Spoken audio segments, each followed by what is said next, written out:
Hello, ladies and gentlemen. That was quite a build-up there. It was. Welcome back to the Spider-Man Retrospective. I am Storm and Norman. Travis Snell, I've used it before, but whatever. Because the Green Goblin is back. I've been waiting so long to talk about the Green Goblin.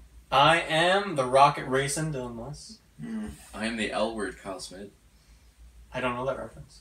He says love like twice. Oh, I thought you were referring to like there was a show back in the day, the L World. And it was there was a show. There was a lesbian show. I thought you were really pumping that show. Like, I'm a big fan. I'm a huge fan of it. No, just he says love. This episode came out months ago. Yeah. Watch Glow if you haven't. Great movie show I'm watching right now. I'm confused now. Let's talk about the show. Well, ladies and gentlemen, if this is your first time tuning in, we review every episode of the 1994 classic animated Spider-Man series. We started from number 1, season 1. You can't say every episode yet, because we haven't reviewed every episode yet. Every episode up until season 3 we reviewed, and we're into season 3 right now. We just reviewed the first half of season 3 last month, or the first, 3 episodes. Insider note 5 minutes ago. Yeah. Some, all good to all right episodes. I think we have a lot more to talk about, even episodes that I don't like. Of course, yeah. A lot more comedic things. So you can either watch along on Netflix, some are on YouTube, or I'll give you a synopsis so you can follow along and have a good time. I would suggest go watch something, then come back, because it's a much better experience that way. And it doesn't need all of your attention. Watch it in the background. It's all good. So I don't look at these episodes beforehand. So when I saw the title, Enter the Green Goblin, I got pretty excited because that's the episode we're starting off now. While developing a new gas for the Kingpin to use as a weapon, a mistake triggers an explosion. Norman Osborn disappears in the chaos. A new villain, the Green Goblin, appears and kidnaps all of Osborn's enemies. I was very excited for this episode. I think it's a great episode. It's not a big spoiler. Goblin is here and he comes back. I did think this was leading to the episodes that I like really love, that are some of my all-time favorites. So I thought this was like a really good episode. I know it leads to more. I'm just happy he's there because the fanboy me always hates that Hobgoblin's in the series first. It's always been Green Goblin first and Hobgoblin. Green Goblin's the OG and he's like Venom. He spawns them all off. So it's a little weird ordering, but I like that he was here and I like the episode overall. This is obviously it worked as a movie. This is actually very similar in times to the Sam Raimi movie. Like, it's shorter and like some things are done differently, but like him kidnapping all of Osborn's people, same way as Sam Raimi killing him. As we've watched these, I don't know. I know Sam Raimi read comics. There's a part of me that thinks he also watched this because there's things that are very similar in the Raimi movies to this. Right. So just the way they're done, like even like the kidnapper, or sorry, the Uncle Ben's killer, like just the way exactly it's done. So yeah, I really enjoyed this episode. Happy Green Goblin, and I'm happy that Osborns are getting more in the mix now. They get the credit they deserve because they're big characters in the Spider-Man mythos. So it's true. Yeah, for me, I was actually, I don't want to say I was disappointed, but when I saw the title Enter the Green Goblin, I was really excited, and I just didn't love Green Goblin himself as much as I wanted to. Really? I like Hobgoblin more. Oh, for sure. Wow. For sure. And they definitely are different characters. Yeah, and then the episode itself, there is some really good stuff in here, but and I think it's an improvement over the last 2 episodes we just watched, without a doubt. Yeah. But for me, I don't know. This isn't one of my favorite episodes. Yeah. This is probably like middle of the pack for me, I would say. Yeah, I would say it's one of my favorite. I think it's like middle higher. I do think my prediction will be when we get more of him. Like I said, it's a -1. But he has like a couple 2-parters. I think you will like him more. Because I feel like... I think I will too. I just... Not yet. Well, it's funny. Last episode, this episode, I felt like they could have stretched and made a 2-parter. Because when I saw Green Goblin, I'm like, oh, this is the 2-parter I really like. Like, this is one of those. And it was like, oh, this is just the origin thing. So to me, this felt like just a setup episode. So I can see why you're kind of like maybe a little underwhelmed. So, Kyle, what about you? Were you underwhelmed as well? No, I wasn't. Oh, you weren't. You just like goblins. So I think that's enough. Oh, I think it was really cool. It was just a good way to kind of, I guess, a good way to set up. I don't think it needed to be a 2-parter because I feel like this whole next 2 episodes was almost like a 2-parter as itself. Fair enough. Yeah. Like I feel like there's a lot that happened. There's a lot that happens. That's why I said this 2-parter thing, though. A lot happens in this episode where, like, I felt like the last 2-parter, not a lot happened. So it was a strange way to... Oh, I guess this was just one episode, yeah. Yeah, like, I felt like you... felt like I watched it. Well, I think this season seems a lot more coherent as, like, an actual season of a TV show, whereas the other seasons, for the most part, other than, like, the 2-parters, like, Spidey fights a different bad guy, he wins, moves on, maybe there's a character that comes back, but overall they seem... like a little disconnected, whereas this season overall, like I think that's why it kind of fades together in some senses. Yeah. Because we get a lot of Kingpin. We get more of it in this episode as well. Well, I won't spoil it too, but there's a scene that, like, one episode ends with Spider-Man and Felicia, and the next episode starts right with Spider-Man and Felicia, like a regular TV show. Yeah. So. Maybe like the Amazing Spider-Man, you could say. Exactly, yeah. Did you have any overall more, Kyle, or you want to get just more into notes now? He wants to get into it. No, I thought it was pretty good overall. So. Okay, so I want to start with you, Dan. Let's talk about Green Goblin. Mm-hmm. Let's talk about why you maybe didn't like him or why you prefer Hobgoblin, because I do think that's the good thing about the Goblins. I think they're different characters. You can see Green Goblin's much more sporadic, and I think he's more like insane in a way, where Hobgoblin is like the master planner. He's like a chess master. Right. He's more of a strategist, where like Green Goblin to me has always been in your face, like, I'm just going to kidnap you all. And that's about it. Where Hobgoblin, as we've seen, he's always working the shadows. He doesn't want to take credit for stuff. So I think the episode does a good job of establishing why he's different than Hobgoblin. Yeah, I think so. I mean, Hobgoblin too, at the same, like, obviously he does have that component to him where he's always thinking a couple steps ahead. And, like, I love that part where he kind of double sides Kingpin and, like, stuff like that. He always has some plots going on, like, backup plans, you could say. But he does have moments where he's just, like, insane and he just wants to mess people up and throw pumpkin bombs at things and destroy things. So I think they are similar in that respect. I think I found his voice, like, maybe a little annoying. Oh, I love his, like I know that's, like, intentional for the character, but I think I just like Hobgoblins a bit more. Yeah. And the look personally, I didn't love it. I think it's just okay. I do think this character will grow on me if he does, like, whenever he does come back. That's what he looks like in the comics pretty much. Yeah. He's a bit more like layers to him, but like that look of like the little beanie hat, like not beanie hat, but the little hat and like the face, like jester. I love his look and I love the color scheme. Yeah. And in terms of his flyer, his glider, that's like the same as Hobgoblin's, and then he has the pumpkin bombs as well. I really loved his submarine. I thought that thing was super sick. Mm-hmm. So, yeah, I think that's all I have to say about him, really. Kyle, what about you? How'd you feel about Green Goblin? I really liked him. I thought his voice was cool. I liked how he was insane and didn't make any sense at all. And, and I thought it was just interesting because it was different from Hobgoblin, where, as you guys already said, that Hobgoblin is a lot more mastermind and really thinks things through. I feel like the Goblin just was like, well, we'll just get all these people together. Well, like, he has one plan, but he's not like... But it's not like... It's just the one plan. I feel like there was no plan B. He's pretty straightforward about it. Yeah, exactly. No plan B or there's no plan C. Right, well, because he's busy creating a fucking statue of himself and wearing this... That's what I mean. So crazy. He has a fucking judge outfit on, too. And you're like, what's going on? He's got some weird stuff on. And he also, like... Because talking about, like, his master plan, he wasn't planning on kidnapping MJ, right? No. Like, that was just kind of...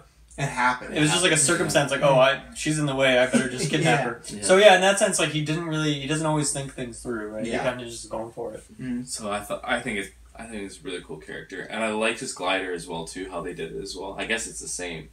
But I think it's just like a little purple glider. I think when you see them together, they do change up a little bit. Like if you were to look at them, there's I think I can't remember which one, but one of them's a straighter. I think Green Goblin's is straight, and Goblin's Hob is like a little tilted, like the way it is. Like there is a difference. Like I'll at one point I'll look it up and see, but there is like a little bit of a difference. But yeah, how do we like the origin and the setup of it? Of like the laboratory explodes, Norman's missing, everything like that. So pretty much the start of the episode, their brain is gas. You see things that Norman has very much like the Sam Raimi movie, lots of pressure. They're like, you better figure this out. We're going to vote you out of the board. We're going to kick you out. So what did you guys feel about that setup?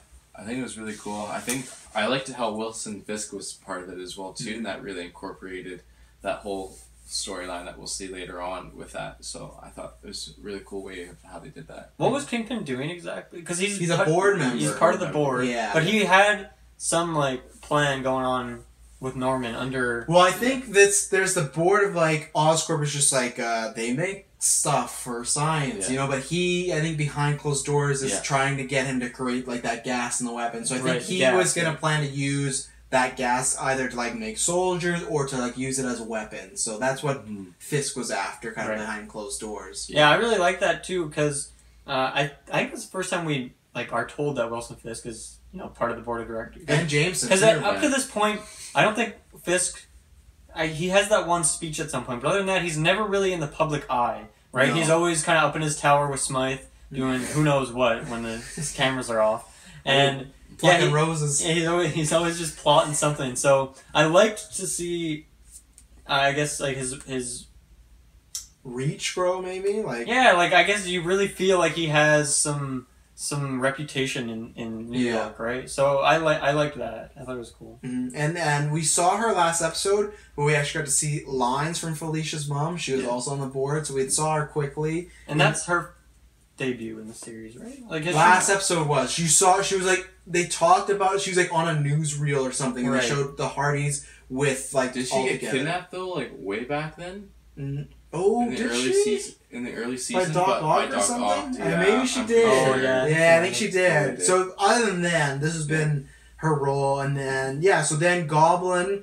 Well, there's appearance of Goblin in New York. Spider-Man thinks it's Hobgoblin. He attacks him, and Green Goblin's plan is he is attacking all the members of the board. And I like the big red herring of the episode really wants you to think that it's Harry doing all this, right? Because he's tired. He's a little schizophrenic. It seems like not schizophrenic.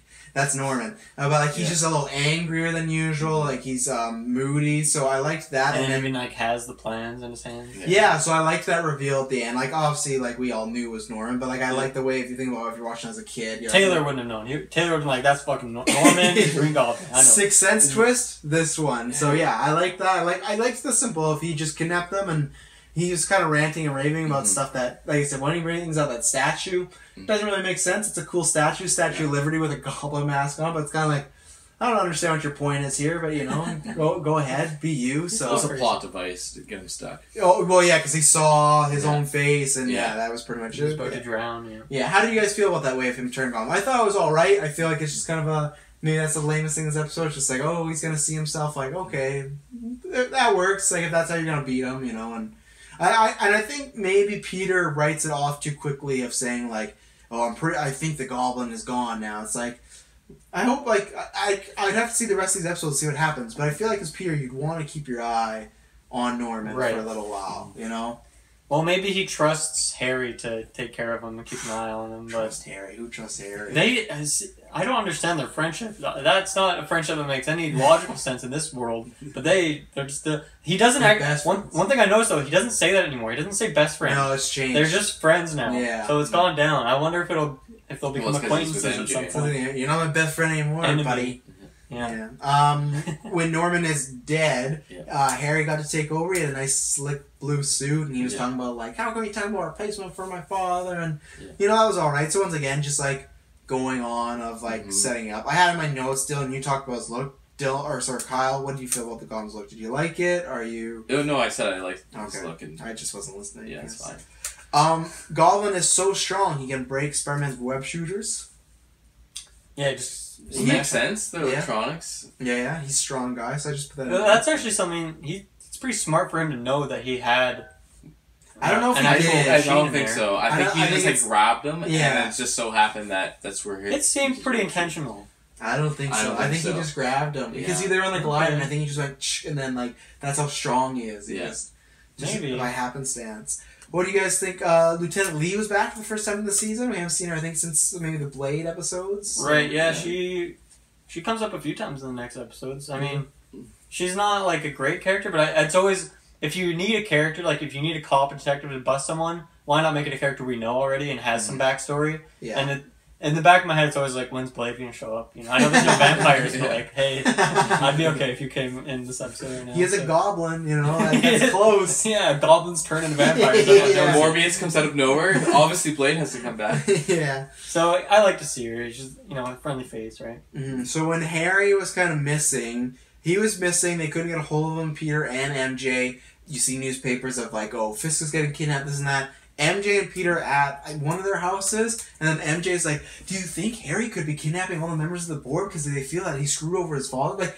the whole, like, plot that they want you to think is going on, she just with one sentence, like, guesses the entire thing. Yeah. And then Peter at one point says, if I told her about Harry, that would make her feel bad about him, but maybe better about me. And then he goes, but I can't do that. So, like, for a second he thought about screwing over Harry. I was like, yeah, man, let's do it. So, like, I think this was we're getting more episodes in the second one we'll talk about, but this was inching closer back into the relationship stuff because we didn't get much of that in the first 3 episodes. Like Harry and MJ are around, but it's not about dating. It's not about love interest. So I thought that was kind of like, we're getting back there. Where Peter multiple times this episode talks about how Harry, is with her, but I still love her, but I can't do anything because she's with my friend. And it's that classic music when it's like, and like sad, and it's like, well, I'll go look for the Goblin.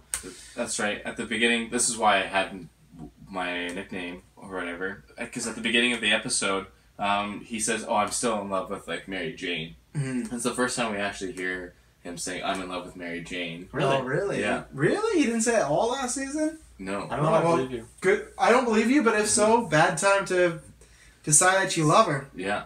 But he was more like talking to himself, not talking to her. Yeah. So I thought it was just kind of interesting, and that's where, again, we got more of that MJ and Peter situation. And he also mentions that, well, she says, "Oh, like, too bad, like, things didn't work out between us. You're still a great guy. You're still a great guy. Or a friend. Great friend. The friend part. Still in the 90s. Yeah. You get friend zoned like that. That happens a few times to Peter in these episodes. Really it's brutal. He got friend zoned a lot. At one point, he had the world in his hands. He had 2 girls pining after him. Now, doesn't he even get friend zoned by Harry?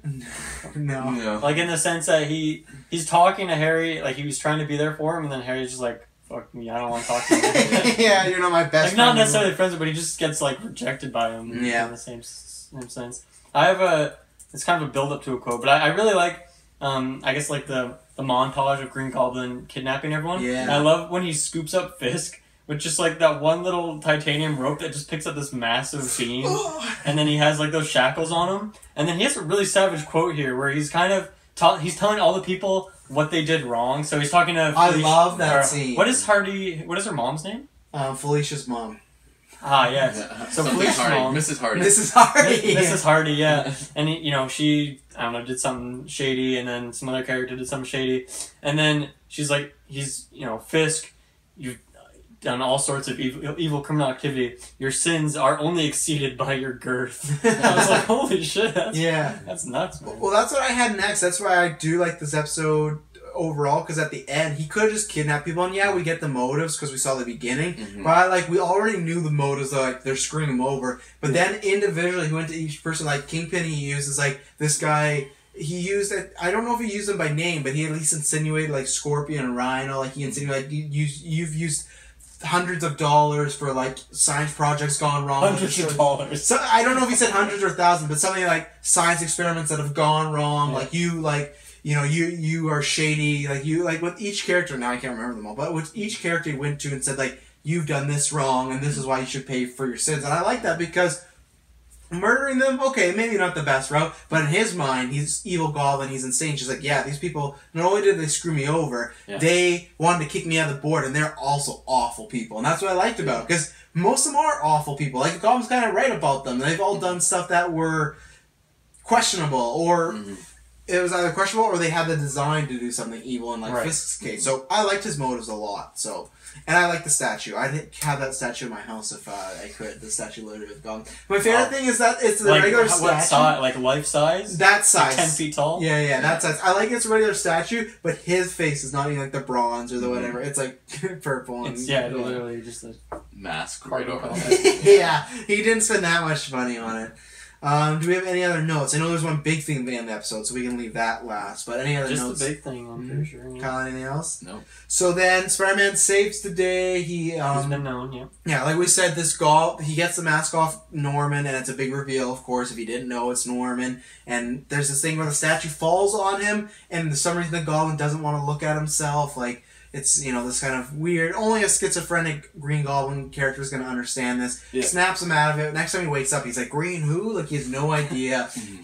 Spider-Man saved anybody. They're all going. And then, who does he get the number from to go see Felicia Spider-Man? Is it Robbie? Someone gives him the number and says, I think it's Robbie. It's Robbie, yeah. It gives to Peter Parker. He's like, to give Spider-Man. This to Spider-Man. Yeah, next time you see him, give him Spider-Man. And then when he shows up, he's like, oh, I had your number. Where do you want to see me? Second that happened, I'm like, oh, I know something's going down. She just does not want to meet him on the patio just to talk or something. Yeah. And then she walks over, they're talking, she's like, I want to really thank you for saving my life, Boa. She lifts his mask, she's like, no. He's like, no, don't do that. And then they kiss, and that's how the episode ends, with them making out. And man, I was like, woof, this is big, because now this is introducing a big plot point for the comic books. Felicia Hardy has always had a huge crush on Spider-Man. Yeah. So she is a How big... could you not? What? True, but she more than other people. So this was a big moment. I liked that. This was a good step, and we're getting in that love situation. Because now not only does he have to worry about, Peter's love style or love life, you got Spider-Man's love life. Peter is in love with MJ, but Spidey has got to be in love with Felicia. That's a struggle. He is in love with MJ, but at the same time, he still, as the next episode we'll talk about, not fully closed the door on Felicia. Because the second Felicia, it's spoilers for the next episode, so they end with them kissing. But next episode, he literally says something like, oh, maybe Felicia and I have a chance now. So it's like, does he really love MJ that much? Because he makes it sound like Felicia's his long-lost love. Love is a different word for him. True, he did fall for Felicia first, if we remember, right? Yeah. He met MJ down the line. So it's kind of like his first... Well, second, if you don't count Savage Liz Allen from that episode before. But we just found out about Liz out of nowhere. Yeah. This was, I think his first kind of, real fling, because they went on a couple dates. It didn't work out because of the Spider-Man thing, but I was happy about this. I'm still Team Felicia, so that's why I was very happy about this. But what did you guys think about this moment? The big kiss. Oh, it was great. I mean, that's just what... This is the bread and butter of the show. Yeah, it's my favorite part of the show, is just seeing this back and forth, and... how skeevy Peter is with all of it. Like at any point, he's always got feelings for both of them, and he'll flip in a second. Yeah, they blow him off. Oh, Felicia. Oh, Felicia. Oh, MJ. I feel like he's always keeping his bases covered, because he doesn't want to be like, oh, I'm out now. I have absolutely nothing. But if he's got one foot in each door, he's like, well, worst case scenario, you gotta keep those options. Hey, I'm not busy if you want to hang out. Well, yeah, and this is the thing though. How many? This is really inside baseball. How many weeks do we think have passed, or how much time was there in between season 2 and 3? Because MJ was missing. How long do we think she was missing? Because I don't think she was missing for that long. I don't think so either. Okay, because the reason I think less than a month. Okay, so less than a month. The reason I'm asking is, before that MJ episodes, there was the Tablet of Time Vulture. Right before that was the Morbius episode, and she had just lost her great love. Yeah. So she's kind of over him in a month, as we see. Spoilers, again, we're going to talk about in a second, but she's, there's other guys trying to woo her as well. So, this guy who they try to make seem like was her great love, it's been a month. She can move on. She's making out with Spider-Man. She even drops a line about she's seeing somebody, and that is apparently... Wait, so is Morbius the end of... Is he at the end of the last season then? Yeah, he was. It was that, and then right after that was the Vulture episodes that went to the Tablet of Time. So it was the second to last arc. So it was maybe 2 months. We'll give her that 2 months that she's ready to move on. She's ready to move on to some other fucking freak. It doesn't seem. It doesn't seem that. Oh yeah. Because think about it. Because I think she fell in love with Morbius in a day. She hated him one day. Remember? She was gross. She said, "Freak" or something. You so if she can fall in love with him in a day, I think a month is enough to fall out of love with him. Fair enough. Overall, one day to fall in love takes a month to fall out of love. Overall ratings, I'm gonna give this a solid thumb. I'm gonna give the 2 thumbs up for something I love. This is, like I said, I think it's higher up in the middle. I think it's a great introduction to Green Goblin. I like all the stuff. We got some romance stuff back in there. So I really like it. There's more stuff to come. I can't wait to talk about them. But Green Goblin, Enter the Green Goblin. Any movie, album, or TV show that says Enter the blank. Love that type of title. One day I'm maybe gonna call this podcast. It says, well, no, that's the title of this. So Enter the Retro, but Enter the Retro.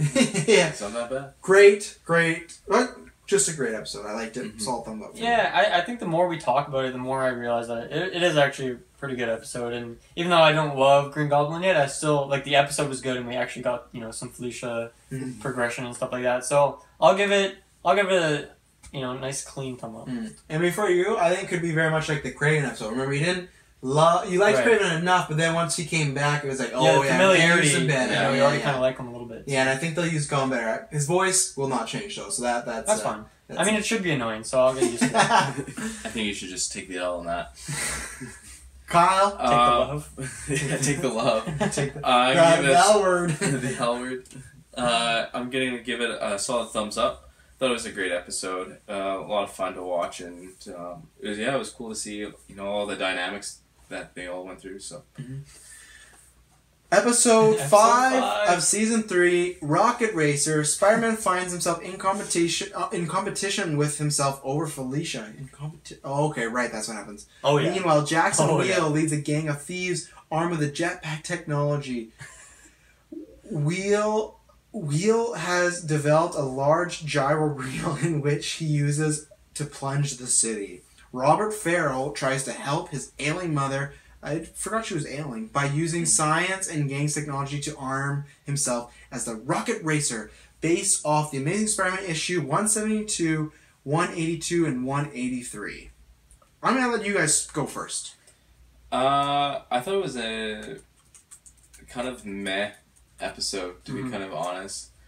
Again, I guess these Rocket Racers villains or whatever, they just came out of absolutely nowhere. No, there's no setup of them. They're not even they didn't even do the classic they're tied to Fisk. Yeah. They didn't even care, no. And they have some crazy ass technology. Yeah, you think Fisk would want this Ferris wheel. And they're like, oh hey, that's a good idea. No, nothing. He's like, I don't want to fuck with these people. Alright, we'll talk about it later, but it was just... For the podcast listeners, Kyle's is rolling his eyes the hardest I've seen them in a while. You did 3 in a row. So, it was just alright. I don't know. Okay. I would say that with this episode, structure-wise, everything about it as an episode, it was just okay, just decent. But I actually really enjoyed it just because sometimes I feel like this show gets quite serious, but I love the cheese of this show. And this episode was so cheesy, and I thought it was hilarious. I love the kid just cruising around on this skateboard. I didn't have an issue with that. I don't know. That's good. And I think it's a good message for the kids. Don't steal. Don't steal. He literally breaks into a jewelry store, begins to steal, and goes, "What am I doing?" It's like, you're still going to prison, man. Yeah. You're still a criminal. And then I also, last point, I think the Felicia stuff in this episode it's really funny. I thought it was just brutal for Peter. So, other than you mentioned the Felicia stuff, I talked about this at the end of our season 2 episode. I said there is an episode in here that's my least favorite of all time. This is it. I hate the Rocket Racer episode. I think I am with people. I went to IMDb to look this up. Yeah. It's the lowest rated episode of the series, the season. It's another thing the kids. I don't like when Spider-Man, if it's not a cool character, helps him out. Rocket Racer is in this a lot. He's almost the main character in this. Yeah. I do not like Rocket Racer. He's fucking lame. There's a reason we've not seen Rocket Racer, the MCU movie. I don't even know. I'm going to look him up, actually, see what he's doing right now. But, yeah, other than Felicia stuff, I hate... This is my least favorite episode. I do not... I like it least than the Spider Slayer stuff. Wow, because it's just Spider-Man at least just taking on robots. Him and his moral about this mom and just Robert, don't be such a bad boy. It's just you're right, it is cheesy, but it's in the moment of we just had Goblin, next we have Daredevil, especially right now. To me, I feel we have good to great to awesome episodes. To sandwich this one right in the middle, it's this feels like season 1 stuff, so I do not like this episode, even though there's going to be fun stuff we'll talk about. So, where do you guys want to start? Because why do you start? I'm going to look up and see Rocket Racer, what he's been Well, let's start with Robin the Rocket Farrell, which is his name. Great name. I love the scene at the beginning when he's there he is.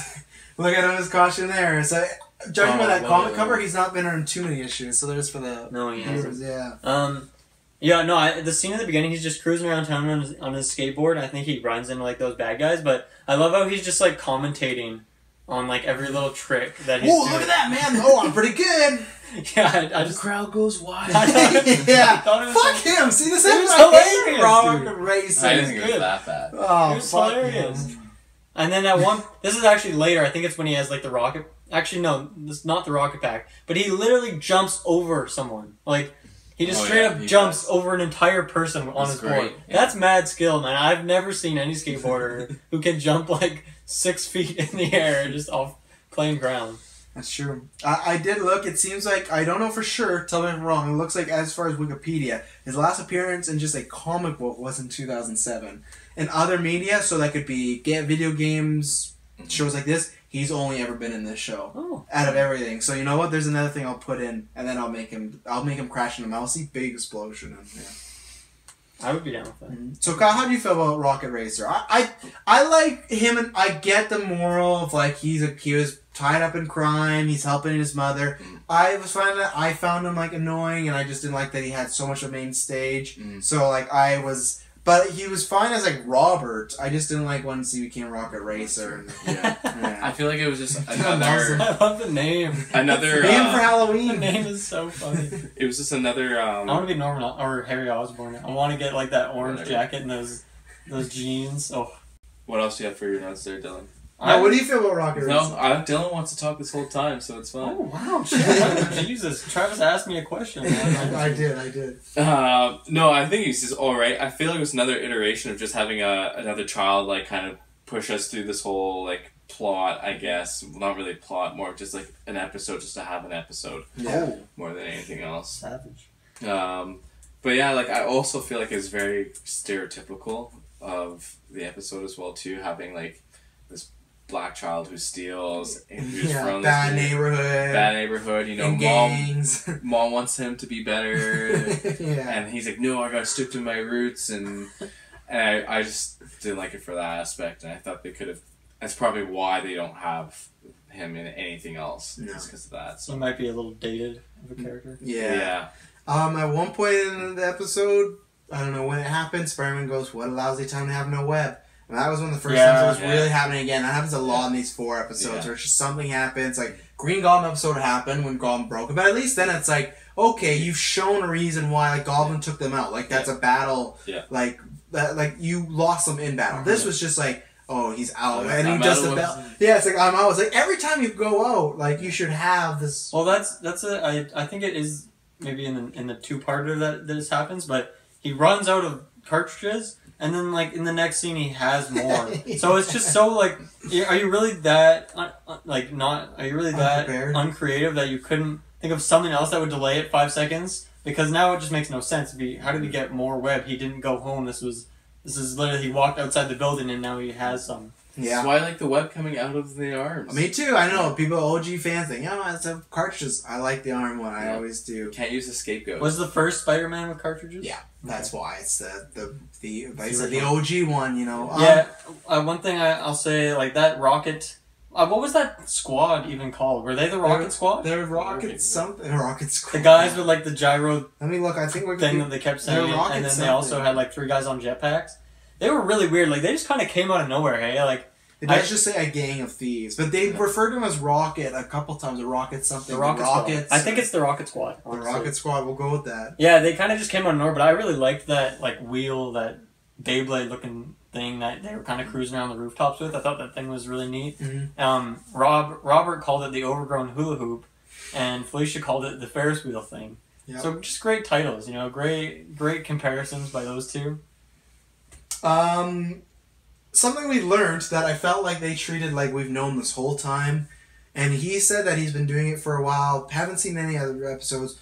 When the fuck did Peter Parker become a teacher?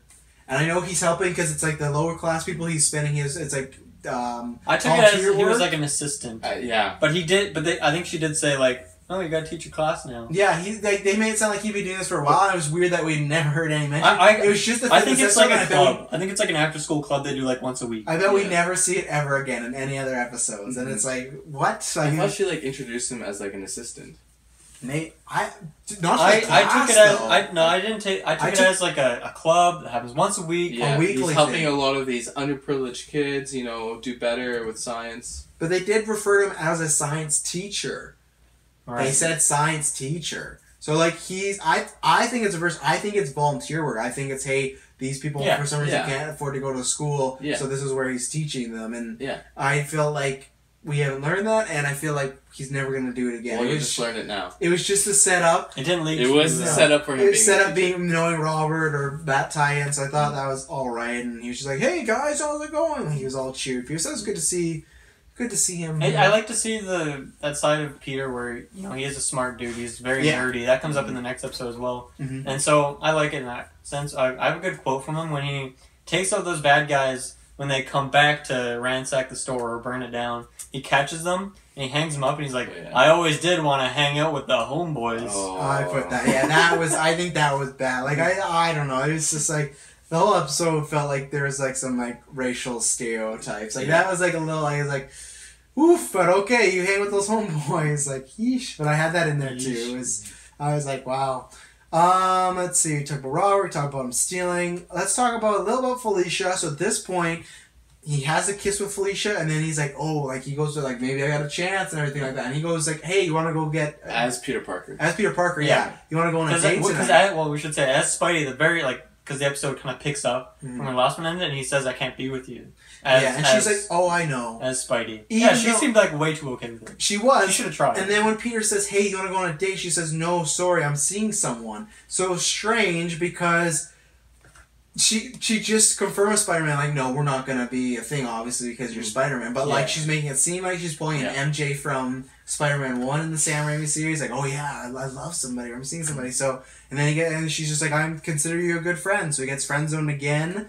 And then, in that same scene later on, we meet Jason Phillips, a comic book character that was, hey, how's it going? Mr. Phillips, he was like... Yeah, what was he doing again? I think it's something to do with this class or something. Like, he is a businessman. He was going to give money... Charity, yeah. Charity, yeah. So he's a businessman, so we get to see the meet cute with them, and I'll jump to it later. We see them post-date, and she is talking about that she doesn't really know if she's ready to move on. So he's kind of like, oh, like, I can wait. Like, he's a nice guy. Like, oh, I can, whatever. And then she does end it with a kiss, the date. So first date, they're getting on. And then she's like, let's go for a date soon. Yeah, she did. Yeah, classic Felicia, where even when she's like, oh, I don't know if I'm ready, she's still kissing him. She didn't take him up to an apartment like she usually does. First. Yeah, but she ended with that. So how do you guys feel about this new guy, Mr. Jason Phillips, I had? I feel like it was a little bit of a snake, and I'm kind of... A snake? Jason Phillips? Yeah. Snake! Yeah, he's snaking Peter's girl. I guess, but not knowingly. It wasn't his fault. It was like more on Felicia, but he's definitely like just hitting on her. I thought it was pretty funny. I'm assuming he must be a bigger character since you're talking about him.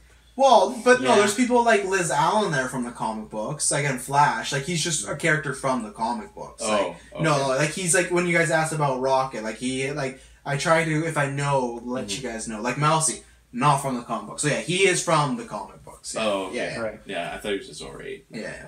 I mean, it's one of those things I usually... like if a character like this is someone we've seen before, so there's that familiarity. But you gotta introduce him at some point. Yeah, I think that would have been kind of lame if it was Flash again. Super just brutal of her because she says, "Oh no, like I don't want to go on a date. We're a really good friend." And then within that same scene, it's the same camera angle. Peter's in the same room. Yeah, he's still right there, and she's like, "Oh, I'll go on a date with you." Yeah, and it was like I'll give her a little bit of credit because it didn't seem. Like, it seemed like it could have been a date, but it was more so like a business thing. But obviously, she kind of knew what was going on. But that's just really brutal. Well, because they've been friends for a while. They've had a fling here or there. So I don't know. That's pretty rude. Well, the thing was to me because the conversation didn't start with her saying we're friends, and that's not why. Like, she did drop that saying like we're good friends.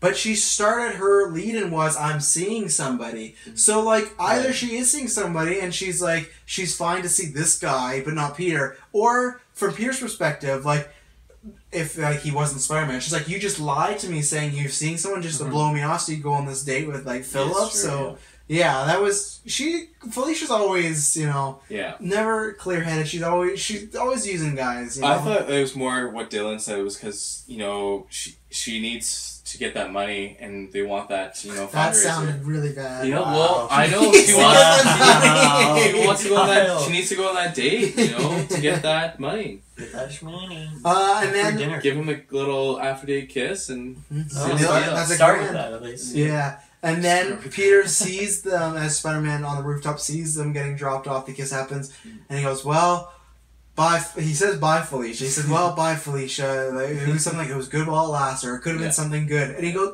blows her a kiss. Yeah. Spider-Man blows her a kiss. Imagine if you hear someone seeing, like, why is Spider-Man blowing that woman a kiss? Like, yeah, that was very, very strange.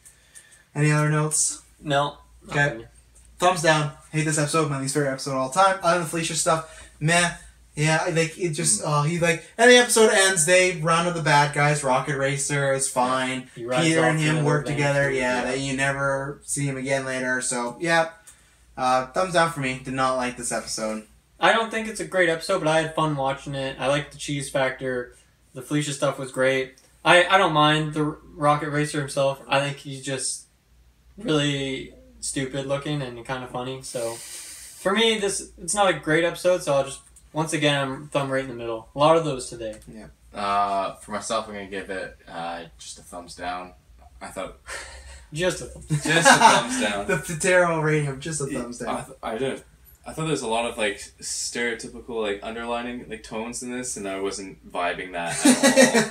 And I just thought it was kind of just boring and nothing. Felt like we've already seen it before, and then it just wasn't anything really new. So. And we had just seen that, felt like, too, with the Make-A-Wish episode, like, not too long ago. True. So, yeah. Something we hadn't seen was the debut of Daredevil Framed, Part 1. Mm-hmm. Peter Parker is framed by Richard Fisk, the son of Wilson Fisk, a.k.a. the Kingpin, for selling government secrets to foreign organizations. Peter meets with Matt Murdock, a blind but talented defense attorney who masquerades as the vigilante Daredevil.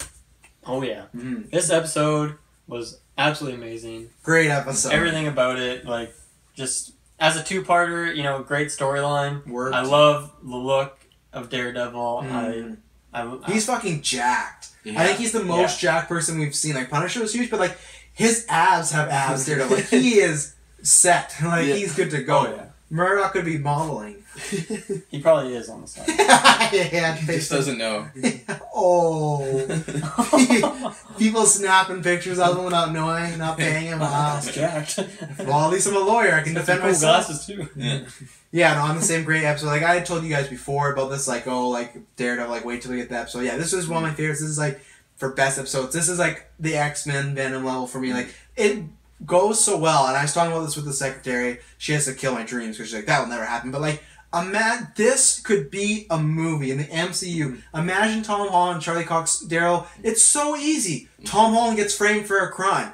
Matt Murdock defends him. They're a poor family. He's like he could take on pro bono. Oh well, we find out why he takes on the case, but still in the series he takes on stuff like this. Writes itself, and this is one of these. It feels like a movie. It all flows well. They write in a good reason for Daredevil to be linked with Fisk, to link with Peter Parker. Mm-hmm. It's used so well, and it doesn't feel long for a two-part game. That's 40 minutes. It feels like a great mini movie. So please, someone at Marvel and Sony, just do this movie. We get the best of both worlds. It would be amazing. But this episode, one of my favorites. Yeah, no, I thought it was great. At first, I was kind of confused because he was framed right out of the get-go. Right away. It was like, Tarantino. We started with the end of the episode before we saw what happened. So I was wondering what the hell. I went back. I was like, did I miss something? What did Rocket Racer do to him? Yeah, I have no idea. Yeah, at first I was like, wait, are the episodes out of order on Netflix? Like, what is happening here? And what was the title again of the episode? Framed. Just Framed. Oh, right. Yeah. So yeah, as we're going in, the first court in their courtroom. And I see his lawyer. Right away, I knew it was like, oh man, like I'm gonna be in for a ride. Like I was so pumped. And then I have it like here. It's like, wait, that guy in the glasses is like, is that Matt Murdock? He's like, no. It's like, yeah. He didn't come back for like a good 5 to 6 minutes because they show him and that's it. And then later on, you get the meet cute of like, hi, I'm. Yeah, I kind of forgot, and I guess I didn't really think about the potential because like a lot of time. You know, a character like this might be in the title of the episode. Yeah. So I didn't really expect it. So when I saw him and I was like, oh, who's this guy with blonde hair? That can't be Matt Murdock, can it be? And it was, and a great way. They've done that before. The old school, the live action Incredible Hulk series in the 70s. One time the Hulk had a lawyer. It was Matt Murdock. It was this guy, he was never Daredevil, but he was just playing Matt Murdock, and it was like, cool. He made me put on the costume, but like, yeah, it's, I loved the story. That's why I put of them starting off right with like, you guys talking about being confused of, he's in jail, like, there's all this stuff, we went to court, people are breaking him out. I liked it was like, it's very uncharacteristic for how we start so far. Usually they start pretty slow, a setup for the story, but this was right into it, and then we got the flashbacks of, oh, I got this job with Fisk, and everything was hunky-dory and happy, and then, like, I quit my job with Jameson, and then he's framed by Richard, and I liked the whole setup. I liked the whole beginning. Mm-hmm. Yeah, me too. In the beginning, when they broke out Peter, there was a helicopter that drove over the court. They dropped massive amount of bombs in New York. Like, they were literally not even shooting, they were just dropping, like, missiles down. Crazy. Well, it's funny, too. They're terrorists. They, like, shot a smoke screen at the pilot, and he was just like, a smoke screen! Ah! Yeah. He just, like, freaked out. He's like, I feel like that's not the reaction you would have in that kind of situation. It was great quality voice acting. as you can tell by the description, Wilson, Fisk, and the Fisk family play a large role in this. So it was good to get an episode back where Fisk is not just in the shadows, that he has a lot, like his dialogue, he's talking. So and we get to see Chameleon again. We did, yeah. Which again, even more situations where people should recognize him, but didn't. Yeah, that belt. I didn't.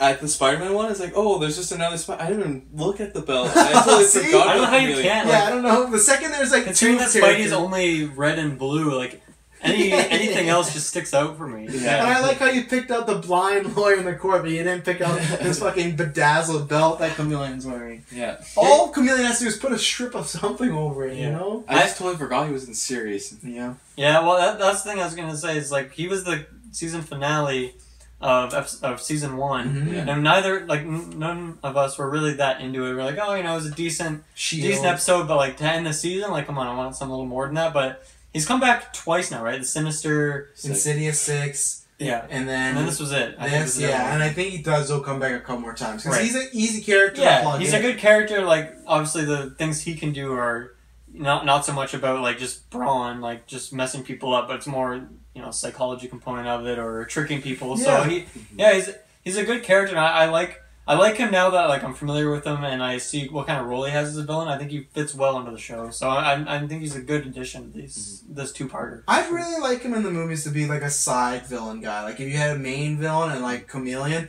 I was gonna say, do you guys feel like Chameleon, other than like Venom, might be the most evil person in the series? Everyone's evil, but I feel like when he takes over an Aunt May or like Peter in this episode, the way he talks, he's just like, oh, hey there, Parker, you're really getting it this time. Like, he's overtly really evil, and I say that because when he's Chameleon, he doesn't speak. But when he's other people, he just sounds, he makes him sound so because we never, like, even in his episode, we didn't get, like, an origin, right? No, and I don't honestly think we never do. Yeah, like, because he doesn't seem like a human, right? Like, he could be someone who was, like, I don't know, dropped into toxic blast, or he could be, like, an alien. Like, it's hard to say.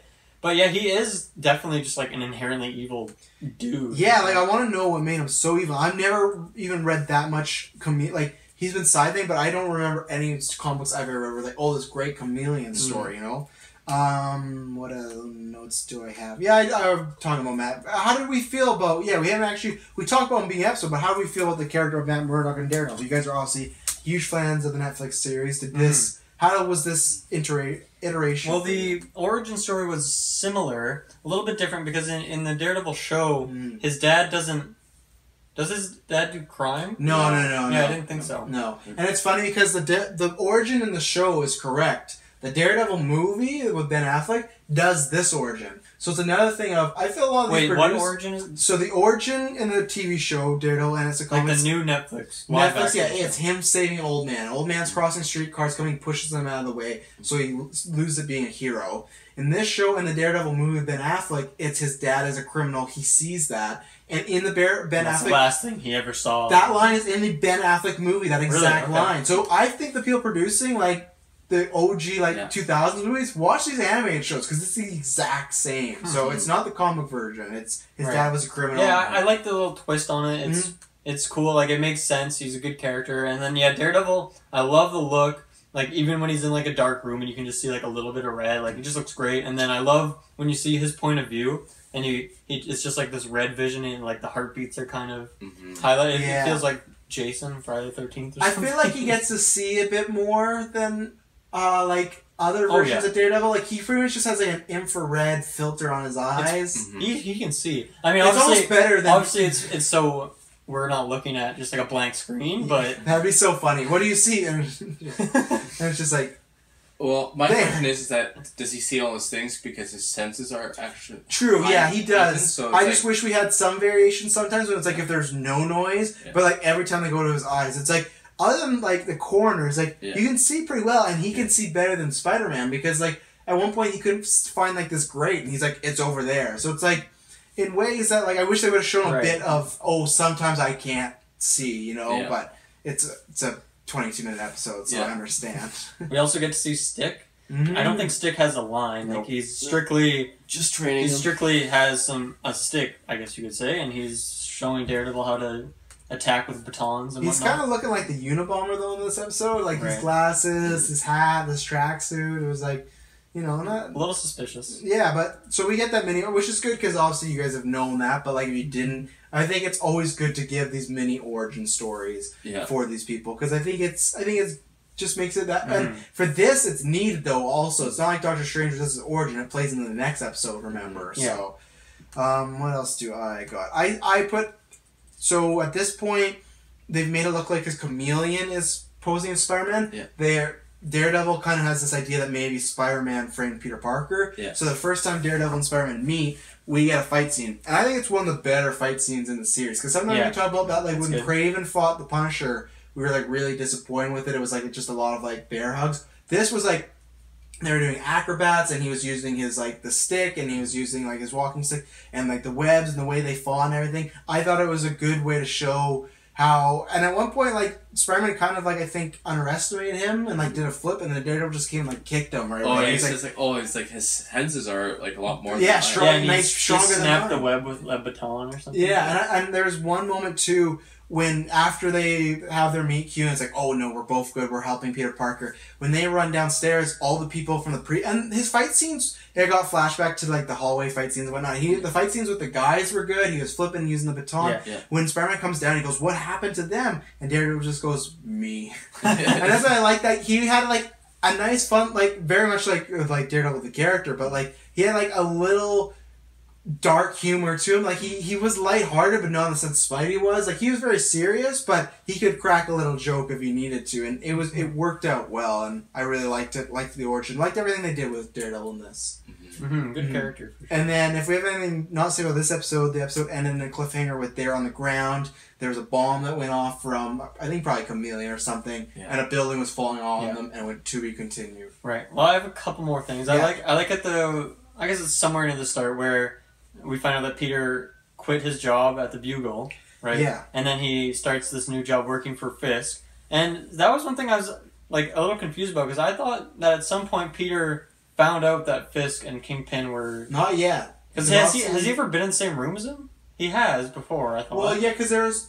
Who, Peter or... I think Peter has... Like either. Like Peter / Spidey being in the same room. Peter has this, I think, as photographer Peter. Like, there's a couple times maybe like a big gal event, Fisk was there. And then remember, he does make note of that Hobgoblin kidnapped Fisk. Yeah. And he still didn't know why, and he finds on this episode because obviously he's crime boss. So he has interaction with him, but he did. I think he thought something was that up. It must have, but I felt like I had seen that interaction at some point. Yeah.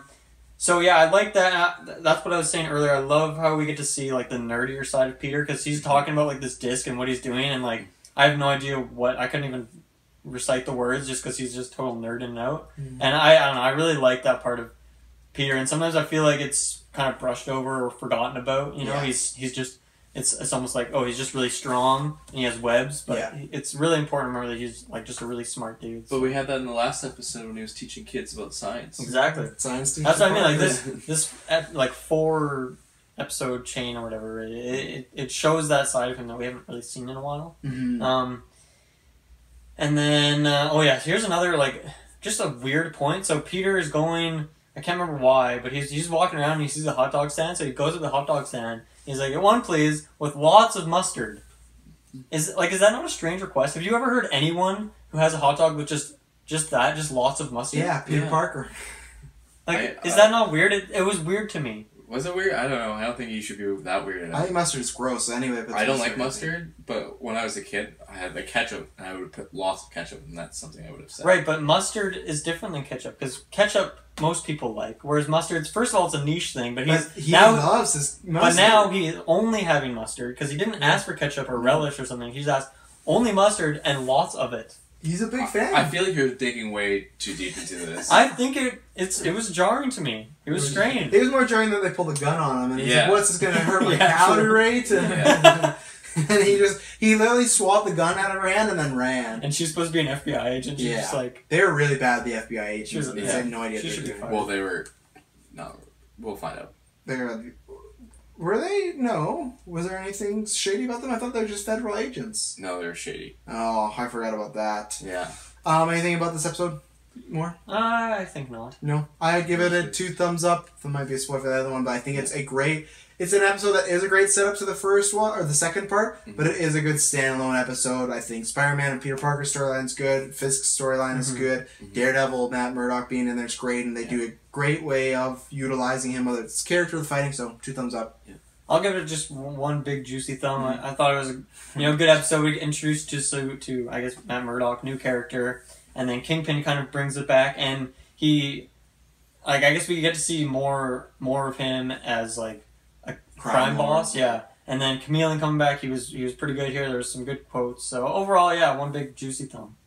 For myself, I'm gonna give it a good thumbs up. I thought it was a great episode, lots of fun.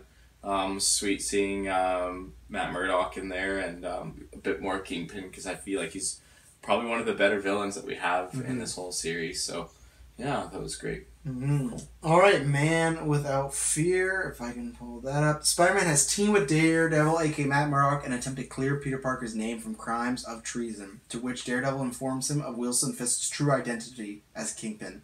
As Spider-Man battles Chameleon, the stage is set for the fateful showdown between Daredevil and Kingpin.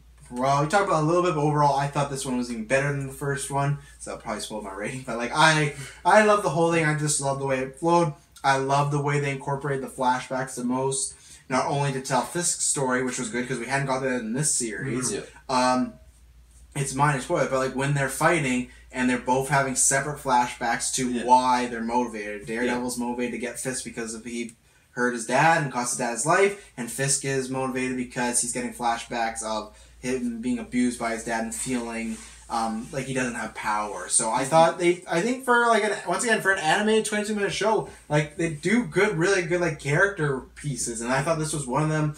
And my first note was I loved seeing Spider-Man and Daredevil team up, and that's the whole episode, like them helping together, fighting criminals. It was good. It was a great episode. Loved it. Yeah, really awesome episode. I love seeing the team up, and Kingpin is a character that was introduced in episode 2, I think. Yeah. Spider Slayer. Yeah, he was he was introduced like a long time ago.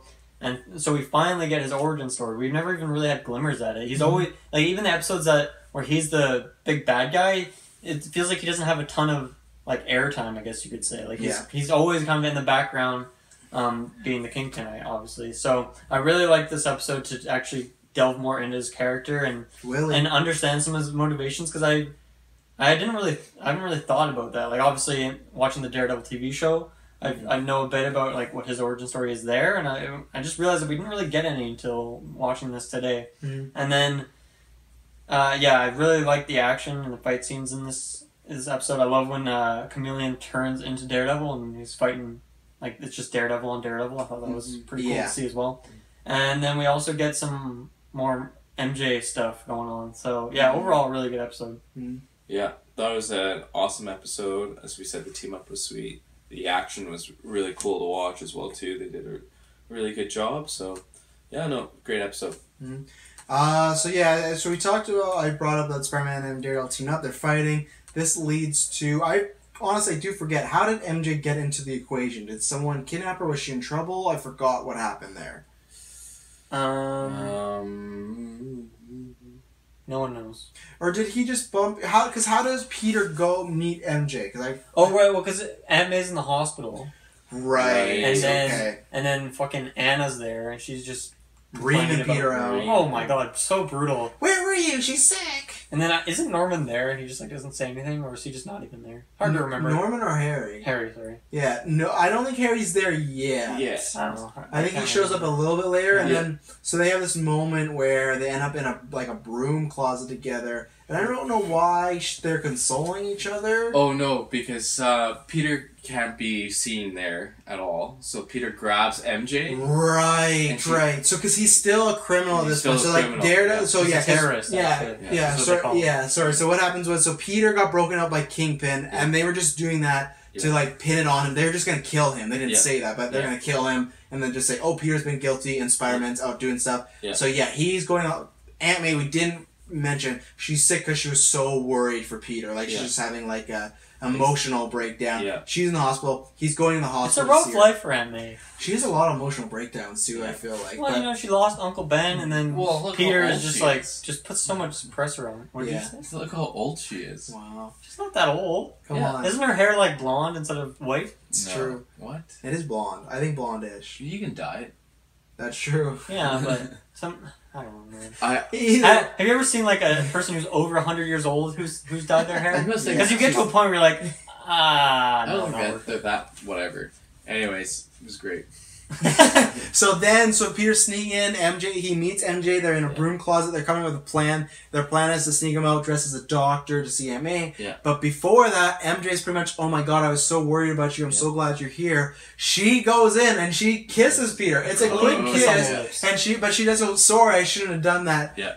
Because of Harry. Yeah. But like... and then they just move on from that. Yeah, it didn't say like she was that upset. I'm like, oh my god, I made a mistake. She's kind of like, oh yeah, I shouldn't have done that because I'm with Harry. So this caught me out of complete surprise. It was quick. Felicia, I saw coming miles away. There's no reason to be on a patio. This, I was like, really? It was strange. Like, it was really like, this is really cementing that she still wants to be with Peter a lot. Like, her being mad at Peter now is going away. Yeah. So. Well, this is, you know, this wasn't just like an innocent kiss on the cheek. She went for the lips instantly. Yeah. And it was just a natural reaction. And yeah, it was actually hilarious how she just brushed off Harry. She's like, I'm with Harry. Yeah. She like forgot. She's like, I can't remember if we're still together. Like, she really doesn't care about it.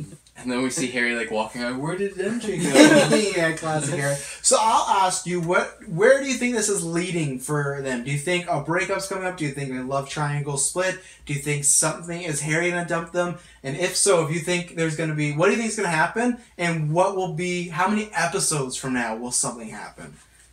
I almost feel like he's never gonna get with Felicia again. Okay. I think he'll try, and there might like. I don't know, she might even consider it or something, but it just never ends up happening. Maybe that guy comes back, I can't remember. Jason Phillips. Jason Phillips. Yeah. I don't know how you remember that name. Comic bookery. And so I think in the near future, him and MJ are going to get back together. Also, potentially, we see a third, character join in the mix here. Another female, Gwen or someone. I don't know who, but I think we can see that. I don't know, like someone who hasn't been introduced yet. He's just saying Annie. Okay. Okay. I'm just saying like there might be someone else. I thought you meant this episode. I'm like, what are you talking about? Yeah. Did you watch it? No. Okay. I'm saying that's my prediction, like down the road. So near future, if you had to, how many episodes? Give me a number. I think he'll get with MJ in the next. How many episodes are in this season? Like altogether, how many left? In this season, like, it doesn't matter. Altogether is 14, so we have 7 left. Oh, definitely this season. Okay. I'm gonna say in the next 4 episodes. Next 4 episodes. Okay, Kyle. I have no comment because I ruined this for myself. Oh, already. Right, you're a bastard. Wow, Kyle watched it. Well, you already watched it too, so. I was a child. It's different. You have like a. Okay, I don't know, like. We're supposed to watch it together for the first time review here, Kyle. But you've watched it in the last 2 years, haven't you? Yeah, I did. Yeah. So I was a child. Oh, completely different. I'd already seen it. But I don't. But we weren't planning this. It's not like I don't watch these ahead now. Anyways, whatever. Get out of here. I didn't watch it out ever, so go for it. Yeah, you talked about it. Yeah, I really like this origin story. No, Willie, don't do this. He kills his own dad. They kind of insinuate. So pretty much if you didn't know the story is like his dad was a criminal. He wanted to be proud for his dad. His dad lets him they get in trouble. He doesn't kill his dad. He just gets him in prison, I thought. No, hang on. So like his dad, he's going in his gang with his dad. They get away. Willie falls. They pretty much just... He doesn't say anything, so Willie goes to jail. He becomes Wilson Fisk and big and muscly. Yeah. He gets out, and then when his dad... He changes his name, and his dad finds him, and he goes, oh my god, my son's a kingpin. Well, and he doesn't find him. Wilson brings him in. Oh, okay, brings him in, yeah, and then he goes, oh my god, my son's a kingpin. And Fisher says something like, oh yeah, like I am, but I'm no son to you, or something like that. And then a bunch of guys come, and they take him, and they show him pulling him out of a room. Mm-hmm. And he says, no, Willie, don't do this. So I think he has his man kill his own father, is what I'm insinuating. Sure. Yeah. So, and then that kind of parallels into, like, I'm jumping to the end, but Richard Fisk, same thing, goes to prison. They ask, hey, is there anybody that was working with you? This could help you out. Like, if you could help us, and we'll help you. He shakes his head no, and then Fisk, even in the episode, says, oh, now I have to prepare for when my son comes after me. He literally says that. So it's a chain. Yeah, that's setting up for something that's... Yeah, so Wilson Fisk's son goes to jail, and he took the fall for Fisk. So there you go. Lots of family drama with the Fists. Yeah, and then, I mean, obviously this is when Peter Parker / Spidey finally finds out that Wilson Fisk is this crime boss. He is the Kingpin. Daredevil tells him. Yeah. So, yeah, I love how this whole story unveiled. I think, like, so much build-up for this character and this unveiling, too, right? So. Now, do you think at the end of this episode, Daredevil knows that Spider-Man is Peter Parker? He knew the whole time.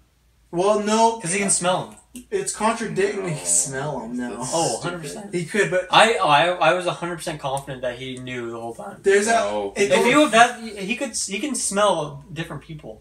Well, hang on. There's two ways. He can and Spider-Man, I imagine, has a pretty distinct smell. Don't you think? That suit probably gets really sweaty. He does, but maybe he doesn't use that sense. He does say, taking the smell, he does say that he saw through Chameleon because he can go, his sense can use and see that. And then Spider goes, oh, did you use it on me? And Daredevil goes, no, out of respect. The problem is, and the secretary actually brought this up to me, I feel like he would have used that when he thought Spider-Man was a bad guy. Because for a period when he met Spider-Man first, he was bad. So I think he does know, but I think it's a plot. I think it's a plot hole that 100%. They screwed themselves up. That I think he does, but I think they chose. I think he finds out late at the end of the episode and puts it together instead of. See, no, I think the writers intend him to end up not knowing at all. But I think you cannot come to that conclusion with all the evidence we have. Like he would know. There's no way he wouldn't know. He's a smart guy. He is. He's a lawyer. He puts 2 and 2 together. Like I said, I love the Fisk and Daredevil fight. Same thing, showing off their different styles with the sticks, and they both had their own. They were like batoning it up and everything. At one point, Spider-Man goes to a security guard when he webs him up and says, "Can you tell me where the little spider room is?" Good joke. Yeah, I thought about writing that one down. I was like, nah. I liked it. We find out that J. Jonah Jameson paid for Spider-Man's lawyer. Daredevil at one point, or Matt says, "Hey, I've been paid for your services." And she's like, who would afford that? And then it's revealed, because Raleigh throws a line in the first episode that JJ really does like you, Peter. He just doesn't show it. And then Jay says, oh, I paid for him. But then he says, like, oh, like, get the Parker kid on the pictures already. Like, he's so annoying. Like, right, he admits that he paid to Robbie, and then right away he's like, oh, but he's so annoying. Like, I don't like Peter Parker. Yeah. It was funny. And then, Fisk kicks Smythe to the curb. Kicks him to the curb? Remember he said, he doesn't fire him. Yeah, he does. No. Yeah. I thought he was just mad at him. He fired him. No, he was just mad. I think you're wrong. I think he says your time is short. Or very limited. He says you keep on failing me. He says something about, like, I'm kind of sick of your presence. Like, get out of here. But then he told him about his life. No, that was at the very end of the episode when Richard goes to jail. The last scene of Fisk is him saying, like, you failed me for the last time. I don't want to see you. Oh, shit. So he kicks Smythe to the curb. Yeah. Okay. Well, I'll trust you then. Yeah, I guess so. He does. So obviously this disc that Peter has been installing all over town has some fraudulent information on it. Obviously, that's why he gets, like, sentenced in the first place. And I noticed that when he's Spider-Man, like, he just takes that disc, he just opens up the front of his pants, he just chucks it down there. I'm wondering, where does he put that thing exactly? His little pocket down there. He does it. And his underwear. His underwear. Yeah, his boxers, a little, like, jock pocket. See, but he just chucks it down there. He just drops it in. It's a CD disc. It's not like... It's durable. Think of all those floppy discs back in the day. They're hard plastic. It's one of those things where when he whipped out when he was showing his gun, his web shooter, like, he doesn't have room for these things. And they really, I'm just like, okay, where is that? Maybe it's just you see him fighting crime and this floppy disk just sticking out of his... It's just deceiving, it's fine. Oh, wow, Kyle. You're shutting me down today. Yeah, I feel offended. Any other notes on this episode, Man Without Fear? We have the detective that came back. And this is Lieutenant Lee was back in. Yeah, or that's why I felt like the FBI is fraudulent, because she phones the Wilson Fisk, like, person and was like, I have the disc, to, like, give it back to them. And that's why I was like, oh, well, they were shady from the start. Yeah, I guess you're right. Yeah, they were shady, even though it doesn't really make sense in part one why they were trying to get Peter. I guess just to put him in jail, but to reassure that this whole thing will go ahead. Well, then go ahead. End up with Richard Fisk in jail. Richard Fisk. At one point, someone, I think it was in one of the flashback scenes of Kingpin, someone describes him as helpless as a beached whale. Yeah, that was quite savage. I think that's all the notes I had for this episode. Yeah. Anything else, Kyle? I don't think so. Okay. I thought it was a good episode, though. Well, then you can start your rating. What do you think? Yeah, I'm going to give it a good 2 thumbs up. Oh, a 2 thumbs up. I thought it was a really excellent episode to watch. A lot of, the team up between the two, a lot of the storylines or origins that we didn't get before, and kind of really just put everything together, so I thought it was really cool. Mm-hmm. I think I'll give this one 2 thumbs up as well, just because this has been a story that's long time coming, right? We've never really gotten this Kingpin origin story, and I think we finally did, and I think it paid off, and it was worth the wait. Mm-hmm. We get some more development with MJ. Nothing really with Felicia. I mean, obviously, in the sense that, like, there's more going on with MJ, so it's always like an equilibrium, right? Yeah. But, yeah, overall, I thought, like, this 2-parter, super good. I love seeing Daredevil and Spider-Man team up and fight people. Mm-hmm. Chameleon, as we talked about earlier, is, like, he's a good character in this episode. Yeah, overall, this was a really, really good 2-parter. Yeah. I don't think it was the best 2-parter. Definitely not. I think there was some other better episodes. Mm-hmm. Nothing in season 2 or 3 so far has stood out as, like, amazing so far for me, but I think there is some... Not in this episode, though, because it's a 2 thumbs up, you don't think? I don't think it's... Like, I think there's better episodes. Mm. Like, I don't think it's in my... I don't know. It's hard to rate all of them, but... Yeah, I do give it 2 thumbs up, and I think that's more so for the build-up of Kingpin and his story and him as a character, and finally seeing that I really liked, but the episode itself... yeah, I don't know. Yeah. Okay, and just before you go, I forgot. At the end there, when MJ, like, kicks out down one of the goons or whatever, Peter's, or I guess Spider-Man's, like, very impressed by it. And then MJ makes a comment saying, "Oh, she's a single woman in New York, and that's why she takes mixed martial arts classes and like that." So I guess she broke up with Harry at some point then. Why? Because if she's a single woman in New York. She said she was a single woman, I think, didn't she? No, she is a single. She's not a single. No, I don't think she's broken up with Harry. She might have. I think she might have just broken up with Harry. We have to see that scene, I think. And also, MJ has been in every episode so far except for the second one. Oh, there you go. Look at that. MJ facts. Really? Yeah. No. Yes. I think you're lying. I'm not lying. We didn't see her in the second one, but every other one. I think there was something in this season. What are you saying? This season. No, he's saying every episode but one she's been in. In this season? Yeah. Oh, so you're not... I thought you were talking about the whole show. I was like, you're fucking lying. No. Yeah, I already have said MJ's always in this season. Yeah. No, I already said 2 thumbs up. I think, like, for me, it is up there with, like, the Venom storyline and X-Men. I'd have to look... I literally have to watch them all back to back, because, like, I think for me still, like, X-Men one's a favorite. I love that crossover. But, yeah, great use of the characters, a great way to use Fist's storyline, but it's not even done yet. You know, like, he didn't go to prison. He's still out there kicking, so it just adds to it. So I like he's still out there. We got more to go. So I'm very excited. And Daredevil, yeah, I loved him. I love his little sign up. Just like, oh, anything you need. Like, I'm an enemy of the Kingpin, so I'll be there. And, you know, like, he's going off from that. And I didn't mention it, but I like how they use his, like, cover is that, oh, Matt comes to me for help. You know, like, that's how he knows everything, even though I would hope Peter could put 2 and 2 together, but he doesn't, so... He's not that smart. No, so yeah, 2 thumbs up. I love this episode. Love seeing Daredevil and Spider-Man. They're some of my favorite team-ups in comic book history, so... You know what one of my favorite team-up is all the other podcasts we do. We team up with GeekVerse podcasts. You can do that. Netflix and Fail. Yeah, I could, but you know what? We got, you know, we're running late. We got places to be. So thank you very much for tuning in. You can find us on all our video services, whether that's Twitch or YouTube, podcast services, Google Play, SoundCloud, iTunes. Please subscribe and like, comment, let us know about what you liked in these episodes if you watch along. But yeah, please, if you like this, like and also, subscribe. I just realized that we didn't pick our favorite episode. I know, the last one. This one, I guess, obviously would be Daredevil. I think it's the last one for me. Rocket Racer? No, get out of here. No, I think I'll pick part 2. Yeah. Support us on Patreon and get episodes like these and many others early. Some great quality content up there. Lots of fun. So, next month we got a big month. We got Venom. We got Carnage. We got The Ultimate Slayer, which you guys are going to love. I don't know what that is. Oh, just you wait. Thank you very much for tuning in. And we'll catch you on the web.